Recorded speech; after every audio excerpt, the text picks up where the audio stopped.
Hi, it's Ethan McKinley. It's the 2-Minute Terminator, and this is episode 27, where we break down the Terminator films 1 minute 51 seconds at a time. Yes, there's a slight skew in our timeline, which will get corrected in the next couple of episodes, but we are back, and on the other end of the line is Ellie Fitzgerald, I believe. Hello! Hi Ellie, how's it going? I'm good, how are you, Ethan? I'm very well. I'm all excited to do this new Monday edition of the 2-Minute Terminator. I know. The background music, of course, is Hans Zimmer's Black Rain score, which he really borrows liberally from for his Batman Begins score. If you actually listen to the score, I've linked it in the show notes below this podcast, and you can listen to it at your leisure separately while you're on your own, talking with friends, or eating a sandwich. Right. As is always the way, Ellie, take it away. Hit the fucking music. Well, swearing's a bit much, but okay. Howdy, stranger. Don't say howdy, stranger, to me.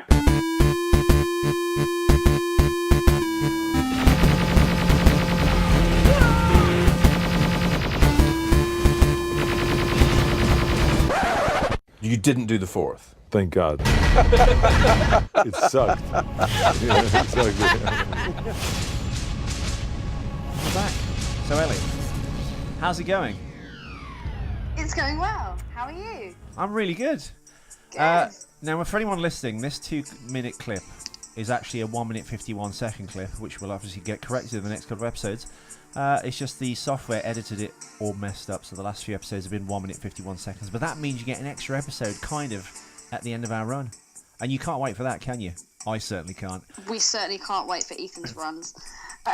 What were the bookends of this particular episode, Ethan? Bookend number 1 starts with Blair Williams playing Moon Bloodgood, turning around to look at Sam Worthington with a Native American. Sorry, cultural reappropriation, social justice warriors. First Nations people, war paint. Is that what you have to say now? Yes. Oh my god. Which is funny, You because you can't say Native American. No, but I have pointed out on several people's websites that have put there is an arts and crafts fair where you make a Native American headdress going, this is cultural reappropriation. So I love doing that. The clip ends. Yeah, but then you're just becoming one of them. How am I? You have to fight evil with evil, Ellie. Anyway, Yeah, I know, but they'll think you're fighting their battle. it ends with a man scrabbling away on his ass as almost if he's a dog that's got worms away from Sam Worthington after basically trying to rob and rape Blair Williams with his friend who looks a lot like but isn't Simon Pegg. or Bill Burr, but yeah. I thought Simon Pegg. You think Simon Pegg? Yeah. Let's have a look. Is it Simon Pegg? We've been watching you for a while. Whoa. I was like, oh my god, it's the poor man's Simon Pegg. Well, the music for today's show, as I said before the opening credits, is Black Rain by Hans Zimmer. It's really good, one of my favourite scores, Ellie. It's like Rain Man on steroids. It's like Rain Man on steroids. I actually spent a lot of yesterday listening to Hans Zimmer and also Grieg as well. Who's Grieg? Grieg, he's an amazing German composer. Oh yeah, tell me more. Well, I can't tell you. You'll have to listen, Ethan. You'd like it. You'd like it. You'd like Grieg. He's a good man. Grieg! Greig. Check him out. I said Grieg. Perhaps Ellie can provide me with a link at some point. I can put it in the homework section of the show. So Ellie, your thoughts? Basically, this is the seduction scene. Yes. It's Blair Williams. You'd think she's lived in this kind of post-apocalyptic wasteland. I've got to stop saying that. That's the new word, basically. I know. But she doesn't handle her business very well, to be fair. I thought she was some tough A10 pilot. Right. So, my first question that I've written down on my piece of paper here, Ethan. Is what I just You're said. Marcus Wright. Am I? Can I still be Ethan? Yes. You're Oh, Marcus Wright. Okay. You've just seen old Moonface get her chebs out. She's turned around. Do you jump her there and then? I don't. Why? Well, assuming it's the post-apocalyptic wasteland we live in now, and it's post-third wave feminism, I might be worried that it's a trick for us to have sex and then for her to withdraw consent. Dude, literally. You're feeding so well into my fucking nose. I don't know. It seems it looks a bit divisive as opposed to she actually wants him. It looks like she's a bit like a siren from Greek mythology, kind of going. It's like she's trying to trick him or. So he crashes onto the rocks. Lure him. Yeah. She's a bit like a mermaid. A bit like a merman.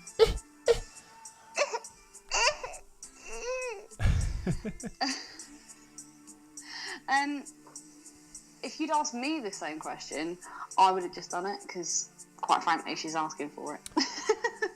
Well, that giant hit. Well, I'll tell you what. First of all, there's a bit of a continuity error that's not mentioned in the things. This giant tyre they're looking at, it's full of water. Right, that was another thing I wanted to say. Is the intention on her part is to turn it into like a fart in a jacuzzi, kind of to make it all bubbles? Yeah, that's what I was thinking. Yeah, is that the Some intended? kind of hot tub time machine. Yeah, basically. Basically, we're going to splice those films together with the Terminator as well now, so we're going to really fuck you up. You could argue then she's Tub Girl. Oh my god, she is Tub Girl! Yes! That's the name of this episode. That'll get a lot of hits on the internet. God bless you, Tub Girl. Oh, and thank you, John Nichols, for sending in. I think he's done a really good job on this, actually. Oh, the bald Blair Yeah, Williams. the You have slaphead actually, versus the you were Wookiee. like, right, well, forget Ethan. I'm going to prove him wrong. Prove me wrong, kids. He's Prove done me a wrong. really good job. He did a really good job. She does look actually bald. So, well done, John. Kudos to listener John I mean, Nichols. she does look better with hair, I think, but She I could reckon pull it she off. could pull off being bald as well. Yeah, for sure. What it is. So there she is in her full moony glory. Now, we've got a letter from listener James Spaldner. We do. Well, you know what? We're just going to call him the show's official military advisor. Yes. He's our oracle. He is our oracle. Although That's what I'm calling him. Would you like to read it or shall I? let me, as my sight reading is so bad. Okay. Go! Oh, huzzah. Slightly Asian music as I read you this letter, Mr. Button. Hi, guys. Quick one this time. I promise. Ethan. I promise. Ethan! New sentence. I just heard Stop! I just heard that I'm sending my answer to your question about who flew the A-10 in G.I. Joe. As I remember it, it was a Cobra vehicle and it was flown by Wild Weasel. That's exactly right. Although weirdly, James Spaldner, the British wing of G.I. Joe, because we had to rename it for some reason, because I guess it wasn't an American idea. Our version of G.I. Joe, which you had as like a large 12-foot figure in...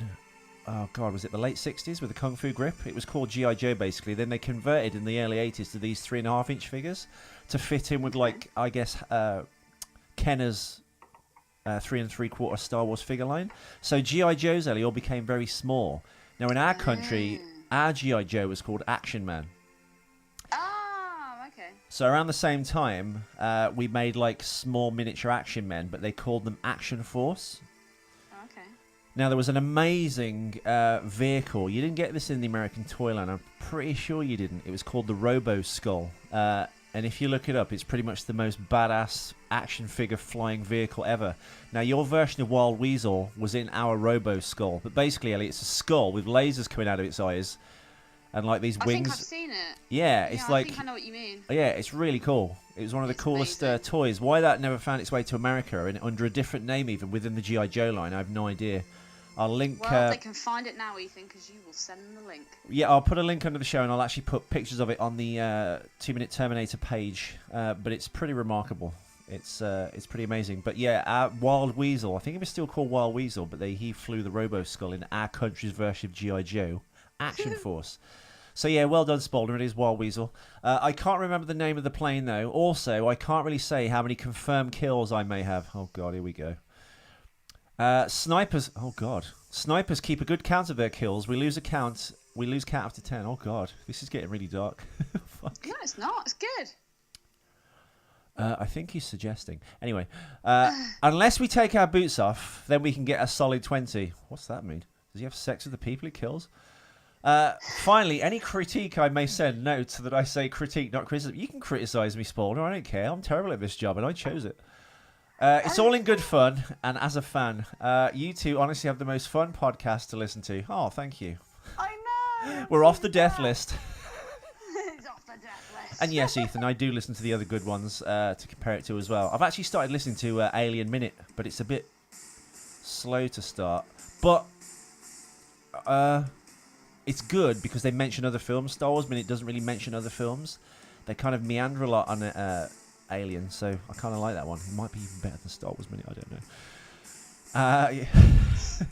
So yeah, you two honestly have the most one of the most fun podcasts to listen to, and yes, Ethan, I do listen to the other good ones to compare it to as well. Keep doing everything the way you do it. All of the flaws and flubs and tangents are what make your show a blast. Oh, I like this guy. So do I.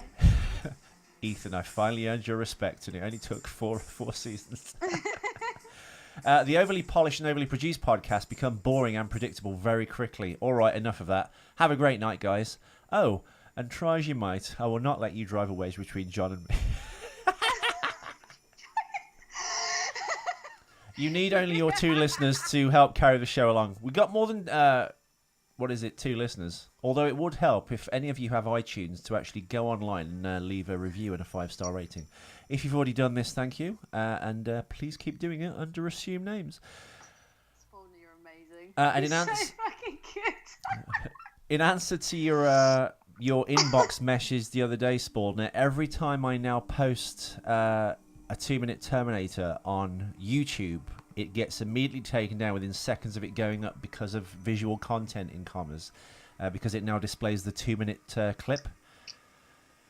All I do then is, and if you ever put anything online involving anyone else's work, say you're doing a review of Batman vs Superman, over their footage, they will block it. All you have to do is go into the dispute button, press it, and basically the bit I put into the box The where copy and paste, the white jargon. Yeah, they ask you to explain yourself. I put in, if you look at any 2-minute Terminator video on Facebook, if you look at below all the homework section, there's a bit where I go, this is my commentary on footage. It's not, I don't own it, or blah, blah, blah, and I put links to fair use copyright on YouTube. That usually gets it off the hook, although there's been a few times when they've blocked and banned everything after the fact and said your dispute's bullshit, and then actually contact the people directly, who I have, I think, good relations with now within the copyright claims departments in Warner Brothers, Sony, Columbia, something $1 billion boy throughout the world. Yeah, but I just send the same letter, but with a new link on top going, can you unhook this, please? I work very hard on this podcast, and it's quite popular, so half of it is lies. So, Ellie, take it away. Now we've got all that out of the way. Thank you for your letter, Spawner. Keep them coming. I agree. Thank you. It means a lot. And right, so, he may or may not be saying he's got 10 confirmed kills. We'll leave it at that and move on. Okay, so the antiseptic. This is obviously one of the things that so we start off, we see Moonface still cupping her titties. The rain is so heavy that it actually hits Marcus Wright's lid. It goes boom. That I find quite funny. Watching that on loops quite entertaining. That is a brilliant excuse to write the entire movie off. But then we quickly go to the scene where we see all this antiseptic out on this tire. All the cotton bandaging is just out, exposed.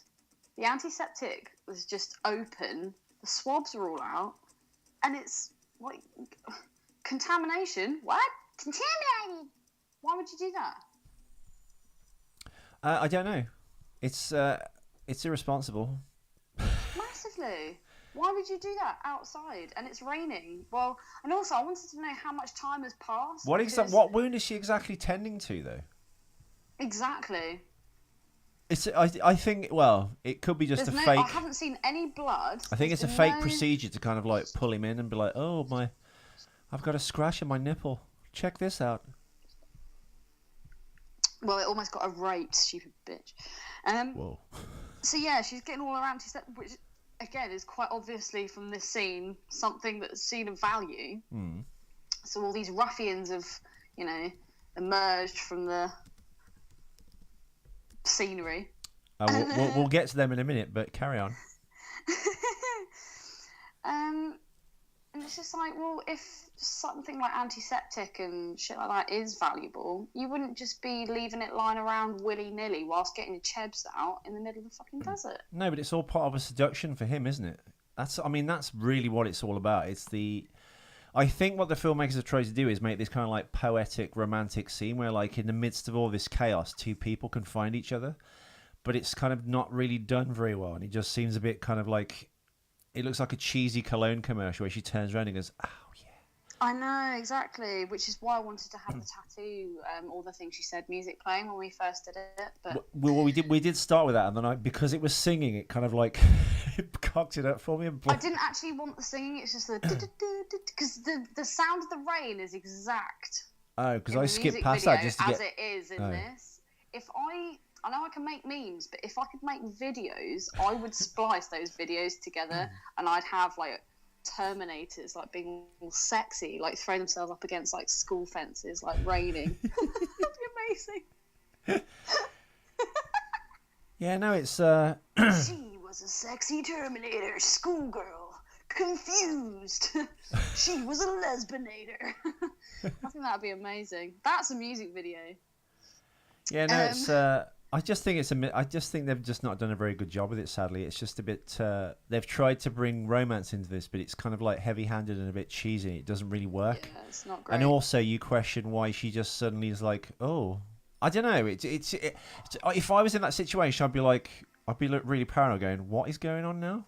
Exactly. She seems very open and trusting to the point where she's literally opening up her clothes. Yeah, I'd be like looking out herself. the side of my eye, like corner of my eye, going, is someone just going to come over and just like arrest me in a second, going, oh, look what he did.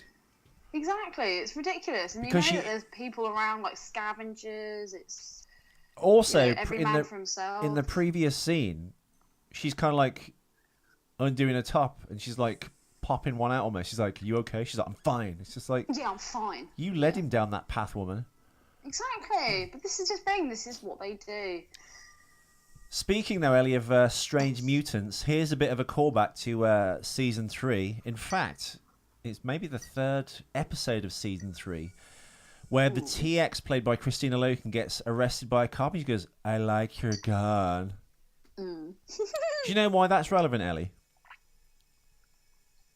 Why? Sorry, I just took a massive gulp of tea. That's fine. The reason it's relevant is one of the the cop who arrests her is an actor called Michael Papajohn. Oh yeah. Yeah. Is he in this? Michael Papajohn is the kind of robber / rapist / mutant in the kind of Recondo. G.I. Joe reference, Boldner. Recondo, who was the Australian bush guy with the hat. He's in the Recondo hat. That's Michael Papajohn. Oh my god, amazing. So there's some consistency. There is. Now I wonder if he went for casting for this. The agent was like, "Don't tell them you're in Terminator 3." Or did the cop not die? She got his gun somehow. The cop didn't die, and this is the same character, and he's now on the other side of the law, and he's now some kind of mutant rapist of the post-dystopian future. Ooh, Not I like that. Yeah, so bit of a weird shared universe thing. Weirdly as well, Michael Papajohn plays the guy that shoots Peter Parker's uncle in Spider-Man. Peter Parker. When Peter doesn't stop him and he runs out with the gun, that's what kind of starts, I guess, Tobey Maguire's Spider-Man on his path to do justice, because he's Uncle Ben Parker, played by Cliff Robertson, gets shot by Michael Papajohn, who's this kind of like bleached blonde-haired punk after the wrestling scene. But yeah, it's Michael Papajohn, weirdly, who is now. Nuts. But I'm not sure. I don't know how to feel about it. Whether he's the same character or he's not, I don't know. It's quite funny actually, because what you said earlier about the whole consent thing. It's funny because when they start approaching her and she's like, "Hi guys, just got some antiseptic," and she goes, "You're welcome to whatever you need." That's a green light, babe. You've just said you are welcome to whatever you need. Well, you know what? Let's That backtrack sounds again. like consent to me. Maybe she's into that kind of thing, and Marcus like cock blocks it. Maybe that is it. Maybe she's Maybe going she after doesn't- Marcus, maybe and she she's wants like, to get "Ooh, away. Three's company," and then Marcus just ruins the party. You're like, "Oh god, you dry For lunch." fuck's sake. Well, when he whacks that dude in the back that's holding on to Moonface, she goes "Ugh," and like collapses to the floor. So she kind of gets part of that hit that Marcus delivers. So yeah, I reckon that's all part of it. Yep, the Simon Pegg bit, we've got that. Who is he? Who is this man that you think looks like Bill Burr and I think looks like Simon Pegg?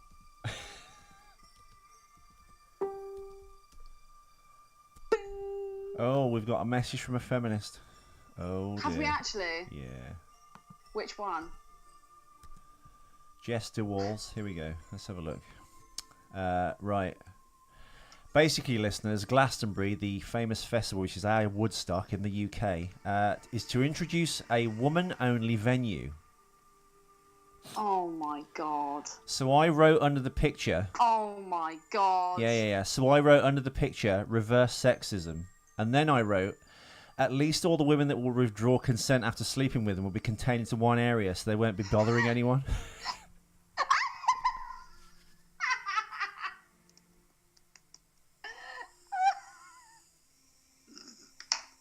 Oh god. I can imagine how that's gone down. So what's been the reply?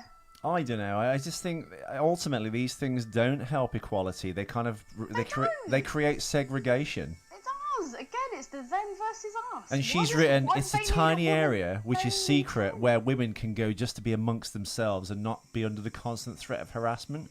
Are women constantly under the threat of harassment? Just have a magic mic tent. There you go. No fucking dude's gonna go in there. Ugh. Just call it a woman's tent. That's ridiculous. Oh, for God's sake! It's almost like put all the lepers in that one. But I do think only a certain there'll only be a certain type of like lunatic that will go into that tent anyway. So who cares? Like you're in a festival with like I think it's 80,000. Dude, that's like knowing, and they're actually having a woman's only tent. I think it's. Well, I mean, look, it's 80,000 people at Glastonbury, I think. Maybe it's 160,000. It's something crazy. Like, if you're agoraphobic in any way, don't go to a festival. I don't go to festivals. I hate people. Men and women. Oh, I don't know. It's just weird. That is very, very... It's just the world going mad again. Now, I think black people and white people have kind of sorted out their differences. Everyone's kind of on a level. No one really gives a fuck anymore. I mean, there are pockets... No, they still do, dude. They still do. Well... There's still... It's ridiculous because, you know, we've done this now. We've covered this. There are so many things in place now to ensure that people aren't discriminated against. No, I know, but I'm saying... Because of the colour of their skin, but they're still complaining about it. I think for the most part, I think black people... Well, most races, I think, for our generation, have pretty much sorted out. No one gives a fuck. Why are women dialing back the clock like they're Rosa Parks in the back of the bus and it's 1958? What are you afraid of? Because I don't know. It's so weird. I really don't know. It's very bizarre. And the thing is they think they're doing it for the better, but it's actually making them angrier. It is.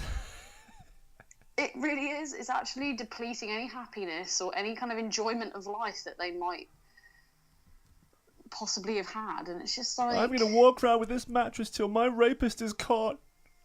Yeah, exactly. It's just like, dude, just chill out. Just don't take things so bloody seriously all the time, and you'll live long. And women live longer anyway. Why don't you subscribe to this, Ellie? Because you're a woman. Because I don't agree with all the things that they say. It's ridiculous. It's like that video that was shared. What that woman said, and she's like she works for some feminist movement. She's like, all we ever do is we hone in on the male privilege. There are many female privileges. That it's hard for both sexes to live in this day and age. There's pros and cons to being a man and to being a woman. Why does it always have to be, oh, men are so much more privileged than we are, blah, blah, blah, blah, blah. We've got to fight for our rights. And it's like, yeah, we have fought for our rights for the last 100 years. And look where we are now. We can do whatever the fuck we want. We can do whatever we want. I think food's too easy to get. I'm not discriminated against, like, in anything I do. I mean, I think I've said this ages ago. When I worked in an office, there was someone that was doing a similar job to me. That was a man, but because of my experience, I was paid more money. Yeah. And that's my personal experience. He was doing the same job as me. He was a man, but I had more experience, so I got paid more. So you're telling me that there's still pay discrimination in fucking offices and shit like that? It's just like, no. Just fucking let it go. Women are now allowed on boats.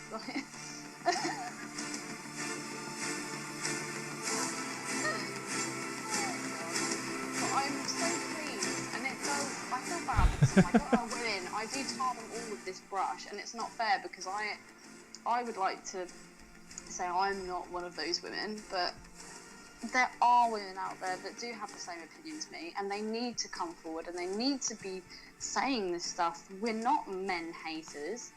Like, it's just we're just digging ourselves a very nasty hole.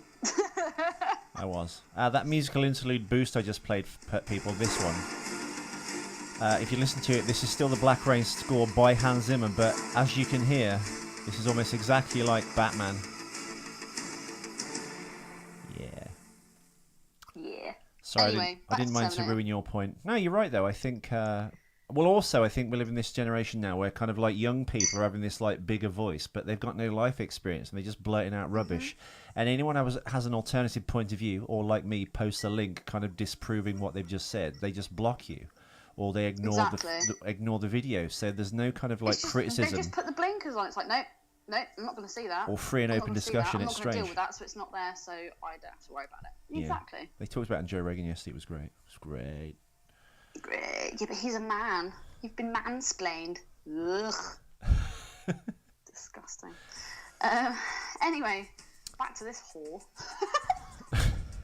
Back to this pig. He was getting a wax out and she's about to get ripped. Well, according to my notes, it says Michael According to my notes, it says Michael Papajohn is playing the rapist, whatever guy in this. In Terminator 3, he played the paramedic. I'm pretty sure he was the cop. But I will check. Ethan, I do have a question for you. Sorry, he was the paramedic. He turns up at the veterinary clinic when Claire Danes and Nick Stahl escape, and Arnie's shooting up the place, and the TX like blows him away with a robot mechanical arm. So yes, Michael Papajohn, sorry listeners, does play the paramedic just as they're escaping from the vet's clinic in Terminator 3. So I guess he went from saving people to breaking hearts in the future. Them. Well, that's a bit strong, but yes. God damn it, Action Force was a great figure line. You really missed out there, American listeners. America. Question, Ethan. Yeah. Put yourself in Moon's shoes. You're about to be raped by 3 men. Do you fight, or do you relax and kind of just let it happen? Obviously, you don't relax, but what would you do? This is a genuine question now. Well, it depends on the person you were. No, I'm asking you. I don't know, because I'm a bit weird, so I'd probably just... Go with it. If they were hot. I don't know. No, you'd probably fight, because if it was going to happen anyway, you'd have to put up a fight in some way. I suspect for you, though, Eleanor, you would kind of immediately assess if they were hot or not, and since the last time you had sex. No. And then just be like, you just dunk your head into the... You just dunk your head... I do have my bones jumping. You just dunk your head into that giant tyre full of water with your ass sticking out, and you'd just be like... You'd send bubble signals. I'm not Top Girl. No, because I asked that question because, and obviously she puts up a fair fight, but she's not going to win. But luckily Marcus is there and he saves her. That's a man saving a woman there, not raping her. But going on her weird. He's not checking his privilege. He's helping her. Going on her weird. She got her tits out as well. Going on her weird seduction technique though, like. It's almost like she had Marcus not intervened, she probably just got down on her knees and gone.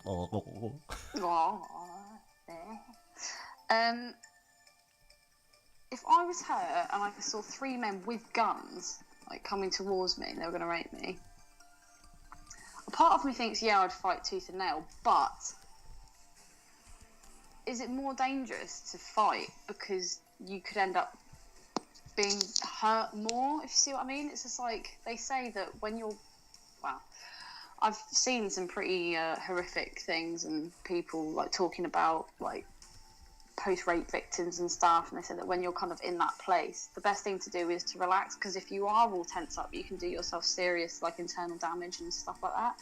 So you do have to try and just relax. And you think to yourself, if you didn't struggle, if you didn't fight, you just kind of let them do it, would you have a better chance of survival afterwards? Like, I don't know. It was a genuine question, because when I was watching this, I was thinking to myself, what would I do? Yeah. I do have quite a lot of natural aggression in me, so my initial thought would be to fight, but would that then put me in more danger, like, later? Do you know what I mean? I don't know. Yeah. It's a tough one. What, so if you didn't fight back and then they raped you and cut you through it anyway, it was all for nothing? Yeah. Yeah, I don't know. I mean, well, technically, here's what you could do. Here's what you could do. Really? You could play along, go through with it with them, and then when you got them into a false security, going, "Oh, I love that guy. It's been so long ago." Yeah, that's right. Now you're running with us. You're hanging with us, and then she just kills them in their sleep. Yeah, a bit like I Spit on Your Grave. Exactly like Camille Keaton in I Spit on Your Grave, not the remake, the original. Which one did you see, Ellie? The original, the remake? The original. Okay. Did you like it? I loved it. Did you actually? Weird. Or disgust. I have spanked at that though, I have to admit, when I was very, very young. Stop it. Right. They're all the notes that I have on this particular episode. Did you have anything else you wanted to add? I do. I'm just trying to find it now. Apologies. Here we go. Please listen to the Asian themed soundtrack as I try and find my notes just went flying off up the screen. I apologise, everyone. Oh, for God's sake, Ethan. Oh, get off my case. Yeah, when We Marcus apologise and for Blair talking. arrive at the stadium, they are confronted by three men. It's raining, but after the rain stops, the ground is dry and even dusty. You didn't notice that, did you, Ellie? Oh, it's a cock up. So that's it. Oh, wow. And with my last sip of tea, we finished the show. Wow, thank you very much for tuning in, guys. Yes, thank you for listening, everyone. This was episode 27. We shall, of course, return with episode 28, which Ellie's going to be around for. Hi. Maybe even 29. You can get half a week off then next week, Ellie. Yeah, thank you for listening. Please follow us on Facebook. Please keep the letters and the artwork and all the crazy bullshit you keep sending to us, guys. It's lovely. We do appreciate it. And it almost makes me think, when this ends, do we do Commando Minute? Commando? Or some other weird podcast, I don't know. We're going to do... Bird watching and sex show. Bird watching, yeah. That would be great. We'll be so good for that. Yeah, we will. But yeah, please follow us on Twitter. Please follow us on Facebook. Check out the website, ethanmckinley.com. Check out the Terminator page there. The link is actually on the Facebook page. If you check it, it's the most gify, amazing, cool website ever. So check it out. And once again, we always ask, please leave a review and a 5-star rating at iTunes. Even if actually, you know what? Even if you think it's rubbish, just say it's rubbish on iTunes. All the reviews help. Hasta la vista, Ellie. Baby. Thanks, Baldner. Thanks, Nichols. Wee. Shut the fuck up. Shut the fuck up. Shut up if you can't take a joke. You are trashing my scene. Shut the fuck up, would you? Shut the fuck up. Shut up if you can't take a joke. And I ain't walking on this set if you're still hired. Shut the fuck up. Shut the fuck up. Shut up if you can't take a joke. I'm fucking serious. Shut the fuck up. Shut the fuck up. Shut up if you can't take a joke. You are trashing my scene. What don't you fucking understand? What don't you fucking understand? What don't you fucking understand? What don't you fucking understand? What don't you fucking understand? Fucking kick your fucking head. What don't you fucking understand? Fucking kick your fucking head. What don't you fucking understand? Fucking kick your fucking head. What don't you fucking understand? Fucking kick your fucking head. Seriously, man, you and me, we're fucking done professionally. Fucking ass.